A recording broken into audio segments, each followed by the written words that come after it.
First of all, if there is one thing we know about Mr. Johnson, aka Coach Johnson, aka Uncle Steve, aka Steve, it's that you were never left wondering where he stood. What you saw is exactly what you got. If you were messing up, he would make sure you were aware. If you were down, he wasn't going to tell you what you wanted to hear.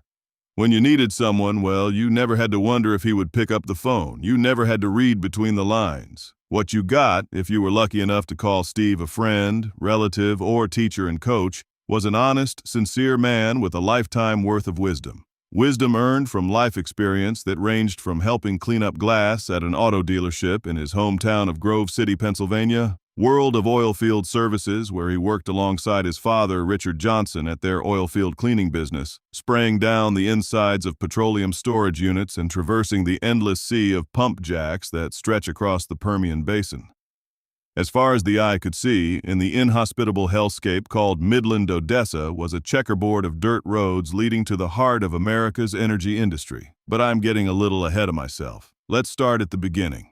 The year was 1958. I know what you are thinking, man. That is a long time ago. Sure is. The day was July 10th, and a young couple welcomed into the world their first of 4 children. That's right, to Mr. Richard and Phyllis Johnson, or PJ as she was affectionately known, had just brought screaming into this world a baby that would one day change countless lives. While being an only child was never really Steve's desire, it was also not in the cards, as his birth was followed almost quick enough to be referred to as Irish by the birth of child number 2 on June 30th of the following year, Aunt Darla, though I imagine they just called her Darla. So having less than a year to himself, Steve found himself a big brother, a fact that was most likely lost on him due to his status as a 1-year-old.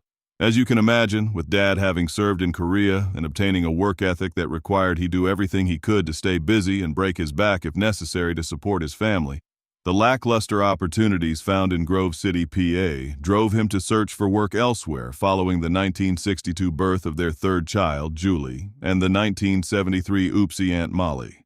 So he packed up and moved to the heart of the Permian Basin oil fields, Odessa. Steve, only having 1 year left in high school by the time of their 1975 move, went on to graduate from the infamous Permian High School. Yes, the same school from Friday Night Lights. After receiving a bachelor's in political science from the University of Texas Permian Basin in 1986, he immediately put that degree to use by working with his father applying hazardous chemicals to oil storage tanks until the year 1990, when he decided to dip his toes into the world of bocracy at the county assessor's office.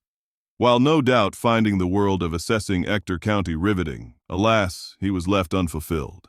As a result, he did what I can only imagine was a bit of a shock to his friends and family. He moved to Pecos, Texas, and began to teach special ed, and eventually becoming a correction officer of sorts as an educator at a boys' detention school where he was able to hone his inner Michelle Pfeiffer and help straighten out wayward youth. While the Cantaloupes were likely a powerful draw, life in Pecos was shockingly even more uninteresting than Midland, Odessa was, and Coach Johnson was ready to spread his wings now that he had some real experience behind him.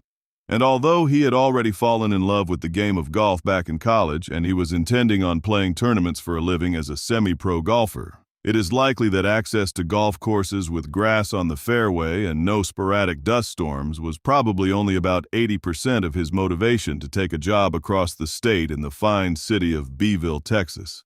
With his move to Beeville, Steve had arrived close to the school district and area that truly captured his heart, and before long he had finally found his way to the beautiful city of Wharton. Far enough from Houston as to be bearable, while still only a short drive to the Texas coast, eventually taking on a position teaching some wizardry called algebra, coaching football, and on the side doing what he truly loved, helping others improve their golf game.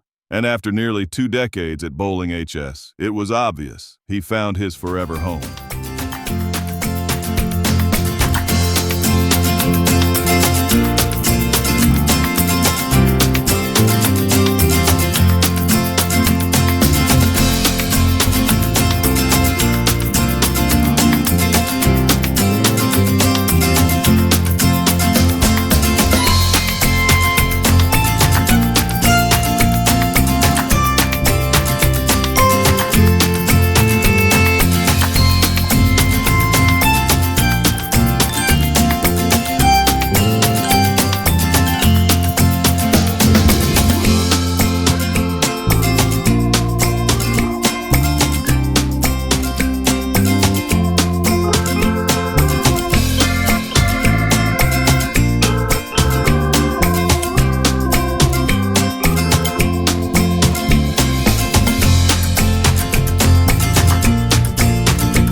Woohoo!